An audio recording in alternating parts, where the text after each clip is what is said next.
A lot of times people say, well, this is constructive criticism, this is healthy criticism. But are you able to take healthy criticism? If you're constantly dishing it out, do you have the ability to take criticism as well? Most often the answer is no. We are able to criticize others saying that, oh, I'm doing it for your benefit. But when the tables are turned and somebody criticizes us, we don't call it healthy, or we tell the other person, you're not qualified enough to give me healthy criticism. So it's not good in any situation.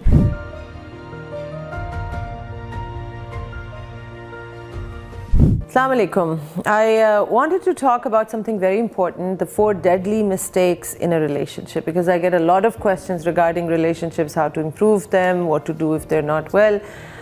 So let's talk about these 4 deadly mistakes, which are through the Gottman Institute, where they studied relationships for a very long period. They spent 30 years studying couples, various couples, to see what are the most common and the most dangerous, most damaging traits of people that cannot stay together. So they were able to identify 4 very, very important mistakes that people make. And what they saw, they had it down to such an accuracy level that when they studied couples, even for just 10-15 minutes, they were able to predict with a very, very high percentage of accuracy that this type of couple is not going to be able to stay together, this couple's marriage is going to end up in divorce, and then these types of people are going to be able to make it work.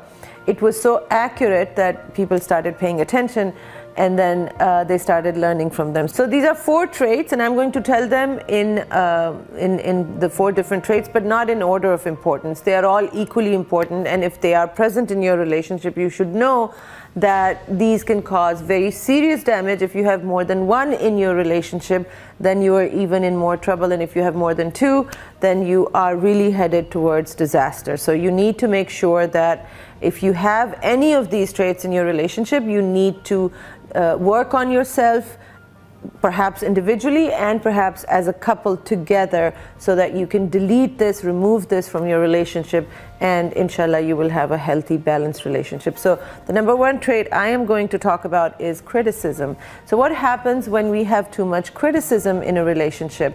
That criticism creates distance. You know, when nobody wants to be around people that are going to constantly remind them where they are going wrong, what they are not doing correctly. I understand that sometimes we have to let the other person know that they're doing something that is perhaps not an ideal behavior, but there are ways to do that in a way that it doesn't sound like criticism, because criticism is hurtful and it can damage relationships. A lot of times people say, well, this is constructive criticism, this is healthy criticism. But are you able to take healthy criticism? If you're constantly dishing it out, do you have the ability to take criticism as well? Most often the answer is no. We are able to criticize others saying that, oh, I'm doing it for your benefit. But when the tables are turned and somebody criticizes us, we don't call it healthy, or we tell the other person, you're not qualified enough to give me healthy criticism. So it's not good in any situation, so constructive or otherwise.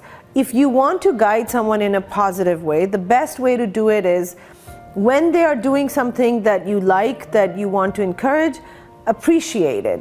When they do something that you don't like, don't say anything. Instead of just constantly criticizing, just ignore it. If they love you, if they're aware enough, that behavior is naturally going to start shifting.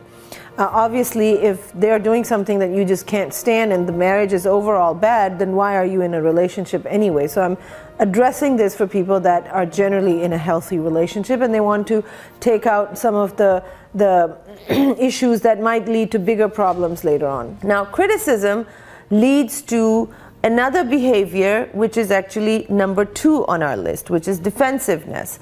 So when 2 people are engaged in a conversation, they are honestly sharing their feelings, how they feel in this relationship, then both people will stay engaged, they will be open. But the moment criticism starts, then the other person is going to start getting defensive. And defensiveness is the second negative trait in this list. So why is that? When we become defensive, Let's say that our partner came to us and they wanted to share their feelings. We did something a couple of days ago which hurt their feelings, and they want to share that with us. Now, this is true for couples. It's also true for, friends or any kind of relationship. When somebody comes to share their hurt feelings, instead of just being present with their hurt feelings and acknowledging that, I'm sorry that you're feeling hurt, what we do is we try to justify our behavior. We become defensive. So when they are speaking, we are no longer listening to them. In our minds, we are already preparing our defense. So we have effectively left the communication at that time. And then what happens is then the other person becomes defensive, we become more defensive, and then eventually the two people are not talking anymore. Their egos are basically engaged in a self-righteous fight. I'm right, or I'm right, you are wrong. Communication never takes place, and it's never productive. So when you have a habit of being critical, what I would advise you to do is pick your battles. What are the two most important things that you have to address? Only address those. Don't address the other stuff. Because why is it that you would have the right to be totally critical of the other person when you can't take any criticism yourself? You become defensive, and yet you feel you have the right to keep criticizing the other person.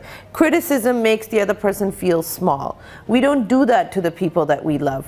However, this is the behavior we observe in couples, in how parents treat their children. It's very, very damaging. Excessive criticism is very damaging. It pushes the person to go into constantly being defensive, and when they grow up or they're in the real world, they are always in defensive mode. What that means, what that signals the brain, is that I am not safe. In this relationship, I'm not safe because I always have to be defensive. So we start viewing the other person, our partner, as the enemy who is constantly attacking us, and we have to defend ourselves. So as you can see, just through criticism, we can trigger these negative behaviors in a really big way and cause a lot of distance in the relationship. The third trait, which I have seen a lot, is contempt. Contempt is when we don't want to say and we don't want to address the other person's behavior, but inside we are feeling that this person is less than. We have thoughts in our mind in which we are labeling them with names such as weak, characterless, liar, those kinds of things. And yet we are claiming that we love them because we're in a marriage or in a relationship. But we are constantly using the language of contempt, whether it's in our heart or we can sometimes be voicing it too. We are verbalizing those feelings as well.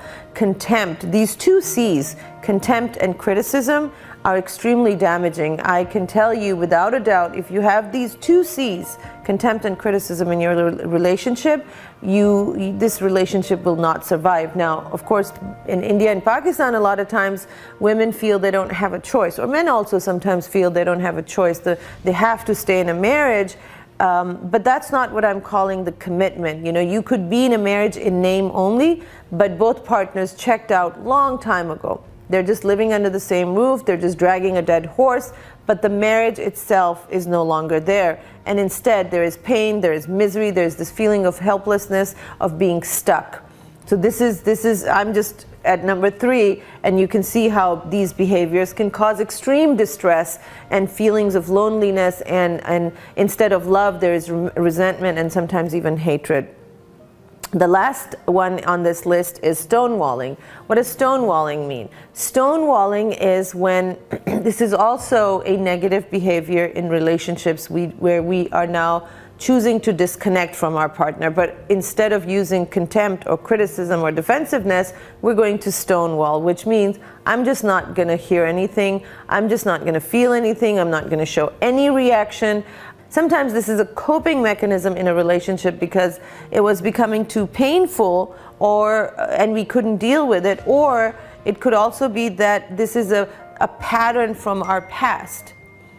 This is a pattern from our past, and this is the way we have dealt with emotions in our life. So we just stonewall. So now what is the opposite of stonewalling? The opposite of stonewalling is what I have learned from the top mentors in the world. There are two rules, golden rules of relationships. If we can keep those as a habit, they help us to navigate through even the murky, dark waters of relationships when we have conflict, and that is authenticity, being 100% authentic in the relationship, being transparent, so there's nothing hidden, we don't hide our feelings, and then third is the ability to be vulnerable. As you can see, these are interconnected. You can't be vulnerable if you can't be authentic. You can't be transparent if you're not authentic. So these three are very closely connected, and they are the guiding lines and lights in relationships. If you continue to do that, because in order to be authentic, transparent, and vulnerable, you have to have a deep connection with yourself, with your own self, and you have to be authentic and transparent with your own self.